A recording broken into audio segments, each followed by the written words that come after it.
BTV, ఇది మీ TV. ఈరోజు మిమ్మల్ని చూస్తే చంద్రబాబు నాయుడు గుండెల్లో రైళ్లు పరిగెడతాయి. కాబట్టి ఈరోజు మిమ్మల్ని చూస్తే దత్తపుత్రుడు నోట్లో నుంచి, చంద్రబాబు నాయుడు నోట్లో నుంచి కించపరిచే మాటలు వినపడతాయి.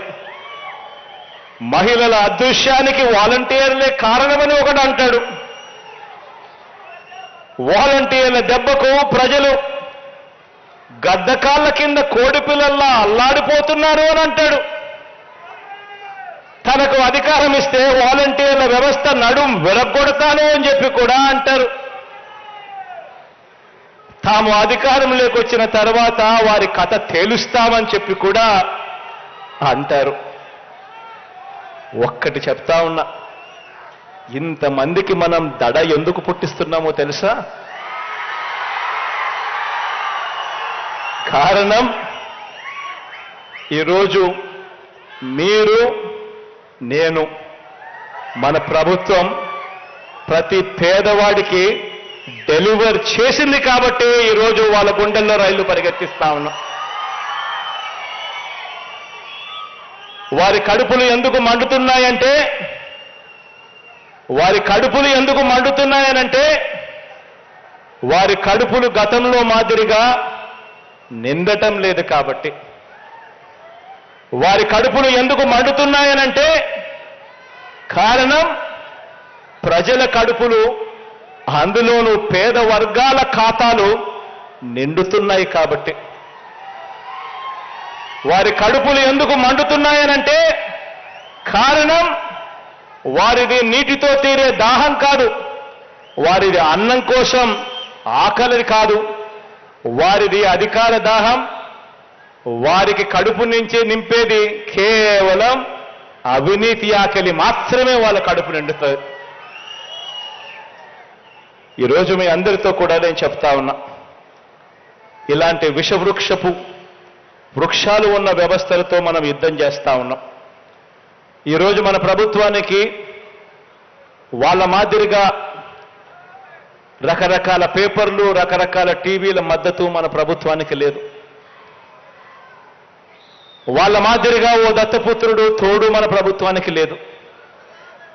కానీ ఒకటి చెప్తా ఉన్నా, మనకు ఉన్నది వాళ్ళకు లేనిది మాత్రం పైన దేవుడు దయ, మంచి చేశాము అన్న గొప్ప విశ్వాసంతో అడుగులు ముందుకు వేయడం.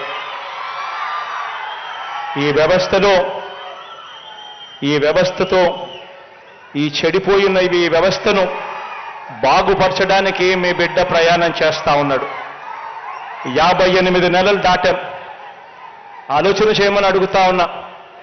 మీ బిడ్డ, మీ అన్న ఇంకో 10-15 సంవత్సరాలు ఇదే ముఖ్యమంత్రి స్థానంలో ఉంటే, ఈరోజు నేను చెప్తా ఉన్నాను, ఆ పేదవాడు ఇంట్లో ఉన్న ఆ చిన్నపిల్లాడు, ఆ 1వ తరగతి జరుగుతా ఉన్న ఆ చిన్నపిల్లాడు పెద్దోడయి అనర్గళంగా ఇంగ్లీష్ మాట్లాడతాడు, పెత్తందారుల పిల్లోళ్ళ కన్నా బెటర్గా. పేదవాడి భవిష్యత్ మార్పు జరుగుతుంది. ప్రతి ఒక్కరూ కూడా గమనించమని చెప్పి కోరుతా ఉన్నాను. మీ అందరూ కూడా ఇక రాబోయే ఈ 2 నెలలు మంచి చేసిన మన ప్రభుత్వానికి ప్రజల గుండెల్లోకి, వారి ఇళ్లల్లోకి ప్రతి స్థానం సంపాదించుకునే కార్యక్రమం చేస్తూ, ఆ ఇళ్లల్లో నుంచి స్టార్ క్యాంపెయినర్లను బయటకు తీసుకొచ్చే గొప్ప కార్యక్రమం చేయాలి అని మిమ్మల్ని అందరినీ కూడా కోరుకుంటూ, మీ అందరికీ కూడా మీ అన్న ఎప్పుడూ మీ వాడిగా ఉంటాడు అని చెప్పి మరొక్కసారి చెబుతూ సెలవు తీసుకుంటా ఉన్నాను. ముఖ్యమంత్రి జగన్ గారు మాట్లాడుతూ ఈరోజు కూడా నా దృష్టికి వచ్చింది, 33,000 మంది ఆడపిల్లలు వైసీపీ వాలంటీర్ల వల్లే అదృశ్యం అయిపోయారని నేను అన్నానంట. వారికి వివరణ ఇస్తున్నాను. నేను చెప్పింది, మీరు డేటాబేస్ కలెక్ట్ మీ వాలంటీర్లు డేటాబేస్ కలెక్ట్ చేయటం వల్ల ఆ డేటా ఎక్కడో హైదరాబాద్లో ఉన్న ఒక కంపెనీకి వెళ్ళిపోయి, ఆ కంపెనీ నుంచి లీక్ అది ఎటు వెళ్ళిపోయింది. అదే చెప్పాను తప్ప ఏ రోజు కూడా వాలంటీర్ వ్యవస్థ సంపూర్ణంగా వాళ్ళు చేశారని నేను ఇప్పుడు అనలేదు. వాలంటీర్ల మీద నాకు గౌరవం ఉంది, కానీ కొద్దిమంది వాలంటీర్లు చేసిన తప్పులకి వాలంటీర్ వ్యవస్థ మొత్తం చెడ్డ పేరు తీసుకొచ్చిందని చెప్పాను తప్ప వాలంటీర్ వ్యవస్థ ఏ రోజు కూడా మొత్తానికి చేసిన నేను ఏ రోజు చెప్పలేదు. ముఖ్యంగా వాలంటీర్స్గా పనిచేస్తున్న యువతకు ప్రత్యేకించి తెలియజేస్తాం, మీ భవిష్యత్తుకు కూడా మేమందరం అండగా నిలబడి ఉంటాం తెలియజేసుకుంటా ఉన్నాం. ఈ ఉద్దేశంలో ఈ క్రమంలో జగన్ గారు ఒక నిజమైతే చెప్పారు. 33,000 మంది ఆడపిల్లలు ఆంధ్రప్రదేశ్ నుంచి అదృశ్యమైతే ఆయన అయితే చెప్పారు. ముందు నేను చెప్పినప్పుడు ఎవరు నమ్మలేదు. కేంద్ర హోంశాఖ సహాయ మంత్రి చెప్పిన తర్వాత ఇది బయటకు వచ్చింది, అప్పుడు అందరూ నమ్మారు. ఈ రోజుకి ఒక ప్రెస్ మీట్ పెట్టని వ్యక్తి నన్ను కానీ నాయకులు తెలుగుదేశం పార్టీ జాతీయ అధ్యక్షులు ఆయన తిట్టడం తప్ప, మా ఇద్దరిని తిట్టడం తప్ప అతనికి వేరే పని లేదు.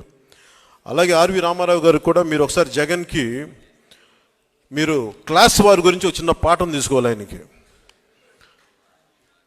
ఇన్ని ఇసుక రీచ్లు ఉంటే అనేక సర్పంచ్లు కానీ ఎంపీటీసీలు కానీ ప్రతి మండల స్థాయి వ్యక్తులు చాలామందికి ఉపయోగపడే ఒక ఇసుక రీచ్ల్ని ఆయన ఒక కంపెనీకి దారాదత్తం చేసిన వ్యక్తి.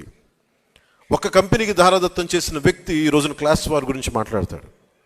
ఎంటైర్ మైనింగ్ని కొద్దిమందికి అసలు దాదాపు ఈ పుస్తకంలో చెప్పిన 2,600 కోట్లు ఎంతో పైచీలకు అన్యాయం జరిగింది, ట్యాక్స్ రూపంలో రావాల్సింది కేవలం కొద్ది కంపెనీలకి కలెక్షన్ కంపెనీలు కట్టుబెట్టారని చెప్పిన ఇది కూడా ఉదహరించారు మన సురేష్ కుమార్ గారు.